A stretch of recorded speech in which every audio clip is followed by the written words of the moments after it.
ബഹുമാനിയരായ കാന്തപുരം ഉസ്താദ് അല്ലെങ്കിൽ ഉസ്താദ് ജനറൽ സെക്രട്ടറി ആയിരിക്കുന്ന പ്രസ്ഥാനം ഇസ്ലാമികമായ നിലപാട് പറയുന്നു. ഗോവിന്ദൻ മാഷ് അദ്ദേഹം പ്രതിനിധാനം ചെയ്യുന്ന പ്രത്യയശാസ്ത്രത്തിന്റെയും കമ്മ്യൂണിസ്റ്റ് പ്രത്യയശാസ്ത്രത്തിന്റെയും അദ്ദേഹം പ്രതിനിധാനം ചെയ്യുന്ന പാർട്ടിയുടെയും നിലപാട് പറയുന്നു. അല്ല ശ്രീ മുഹമ്മദ് അലി, അത് ഈ സ്ത്രീകളും പുരുഷന്മാരും തുല്യത ഉള്ള സമാനരായ പൗരന്മാരാണ് എന്നുള്ളൊരു കമ്മ്യൂണിസ്റ്റ് നിലപാടോ മാർക്സിസ്റ്റ് നിലപാടോ ആണോ? അത് നമ്മുടെ ഒരു ഭരണഘടനാ സങ്കല്പവും ഒരു ആധുനിക ജനാധിപത്യ സമൂഹത്തിന്റെ അടിസ്ഥാന സങ്കല്പവുമല്ലേ? അതിൽ കമ്മ്യൂണിസവും മാർക്സിസവും ഒന്നും ഇല്ലല്ലോ. എന്ന് മാത്രമല്ല, നമ്മുടെ സമൂഹം അങ്ങനെ തന്നെയാണ് പ്രവർത്തിക്കുന്നത്. സമസ്ത എന്ത് നിലപാടെടുത്താലും സമൂഹം മുന്നോട്ടല്ലേ പോവുക, പിന്നോട്ട് പോയ ചരിത്രമുണ്ടോ? സമൂഹത്തിന് അനുസരിച്ചിട്ട് നിലപാടുകൾ പറയുക എന്നതായിരുന്നില്ല ഒരു കാലത്തും സമസ്തയുടെ സമീപനം എന്ന് പറയുന്നത്. മറിച്ച് മതപ്രമാണങ്ങൾ മുന്നിൽ വെച്ചുകൊണ്ട് സംസാരിക്കുക എന്താണ്?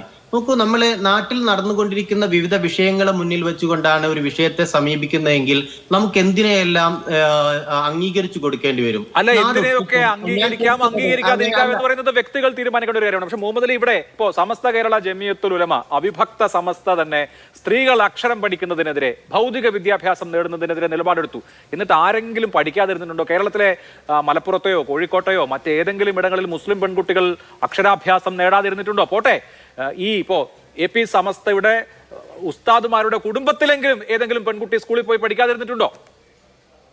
നമ്മള് ഒരു കാലത്തെടുത്ത സമസ്ത കേരള ജമിയത്തുൽ ഉലമ സ്കൂളിൽ പോകരുത് എന്ന ഔദ്യോഗികമായ ഒരു നിലപാടെടുത്ത ഒരു പരാമർശങ്ങൾക്ക് ചൂണ്ടിക്കാണിക്കാൻ കഴിയില്ല. അല്ല, കാലങ്ങളായി ഇങ്ങനെ പറഞ്ഞു വരുന്നത്. ഞാൻ പറയട്ടെ, താങ്കൾ കംപ്ലീറ്റ് ചെയ്തിട്ട് വേണമെങ്കിൽ. സമസ്തയുടെ 3ാം സമ്മേളനം മണ്ണാർക്കാട് വെച്ച് നടക്കുമ്പോൾ അതിൽ വന്ന പ്രമേയമാണ് അത്. CK അഹമ്മദ് കുട്ടി മൗലവി അവതരിപ്പിച്ച പ്രമേയം. AP അഹമ്മദ് കുട്ടി മുസ്ലിയാർ അതിനെ പിന്താങ്ങി. 1930 മാർച്ചിൽ സംഭവിച്ച കാര്യമാണ്. 1930 മാർച്ച് 16-ാം തീയതി മണ്ണാർക്കാട് നടന്ന സമസ്തയുടെ 3ാം സമ്മേളനമാണ് ഞാൻ പറഞ്ഞത്. 4ാം സമ്മേളനത്തിൽ അവതരിപ്പിക്കപ്പെട്ട പ്രമേയമാണ്. അതിനുശേഷം സമസ്തയുടെ മുഖപത്രങ്ങൾ നിരന്തരം ഈ നിലപാട് ആവർത്തിക്കുന്നുണ്ട്. ഞാൻ വേണമെങ്കിൽ ഉദ്ധരിക്കാം. ശരി, ഞാൻ പറയാൻ ഉദ്ദേശിക്കുന്ന ഒരു കാര്യം, നമ്മൾ ഒരു കാലത്തെടുത്ത ഒരു വിദ്യാഭ്യാസവുമായി ബന്ധപ്പെട്ട് എടുക്കുന്ന ഓരോ കാലഘട്ടത്തിൽ എടുക്കുന്ന നിലപാടുണ്ട്. നമ്മൾ ആ നിലപാട് ഓരോ കാലഘട്ടത്തിന്റെയും സാമൂഹിക അവസ്ഥകളോടി പരിശോധിച്ചു കൊണ്ടെടുക്കുന്ന ഒരു നിലപാടിനെ മുന്നിൽ വെച്ചാണോ നമ്മൾ സംവദിക്കുന്നത് എന്നതൊരു പ്രശ്നമാണ്. ആ കാലഘട്ടത്തിലെ സാമൂഹികമായ ചില സാഹചര്യങ്ങളിൽ പണ്ഡിതന്മാർ അവരുടെ ഉത്കണ്ഠകൾ അറിയിച്ചുകൊണ്ട് അന്നത്തെ വ്യവസ്ഥിതിക്കെതിരായ നിലപാട് സ്വീകരിച്ചു എന്ന് വിചാരിക്കുക. എന്നതുകൊണ്ട് ഈ കാലഘട്ടത്തില് ഞങ്ങളുടെ തന്നെ പ്രസ്ഥാനത്തിന്റെ കീഴിൽ സ്കൂളുകൾ നടക്കുന്നുണ്ട്, വിദ്യാഭ്യാസ സംരംഭങ്ങൾ നടന്നുകൊണ്ടിരിക്കുന്നുണ്ട്, അത്തരം പ്രവർത്തനങ്ങൾ നടക്കുന്നുണ്ട്. പക്ഷെ പ്രശ്നം അതല്ല. ഇപ്പോൾ ഈ വിവാദം ഉണ്ടാകുന്നതിന്റെ ഒരു പശ്ചാത്തലം ഈ ഒരു വ്യായാമ കൂട്ടായ്മയുമായി ബന്ധപ്പെട്ട് ചില വീഡിയോകൾ പ്രചരിക്കുന്നു. അതിൽ മുസ്ലിം സ്ത്രീകളും പുരുഷന്മാരൊക്കെ ഇടകലർന്നു ഉള്ള ചില ദൃശ്യങ്ങളൊക്കെ പുറത്തു വരുന്നു. ആ വരുന്ന ഒരു ദൃശ്യത്തിന്റെ അടിസ്ഥാനത്തിലായിരിക്കണം സമസ്തയുള്ള ജമിയത്തുൽ ഉലമ അതിന്റെ കോർ എന്ന് പറയുന്നത്. ശ്രീ മുഹമ്മദ് അലി, സ്ത്രീകളും പുരുഷന്മാരും ഇടകലരരുത്, ഇടപഴകരുത് എന്നുള്ളതാണല്ലോ. വിദ്യാഭ്യാസത്തിനെതിരായ പ്രശ്നവും ഒരു പക്ഷേ അത് തന്നെ ആയിരിക്കണം.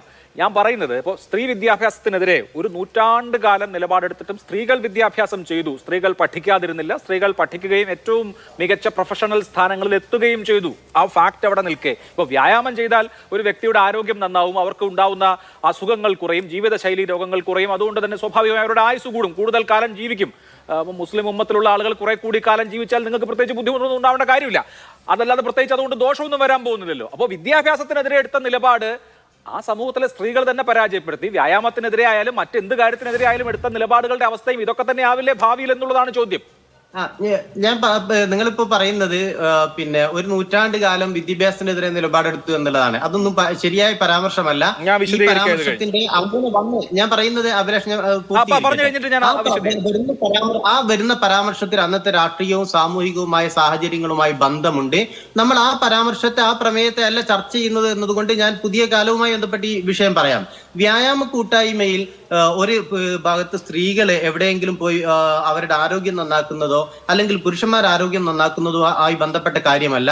സ്ത്രീകളും പുരുഷന്മാരും ഒരുമിച്ച് ചേരുന്നതിനുള്ള എല്ലാ കാലഘട്ടത്തെയും ഇസ്ലാമിന്റെ നിലപാടാണ് സമസ്തയുടെ പ്രമേയത്തിലുള്ളത്. ബഹുമാനിയരായ കാന്തപുരം ഉസ്താദ് അത് തന്നെയാണ് വിശദീകരിക്കുകയും ചെയ്തിട്ടുള്ളത്.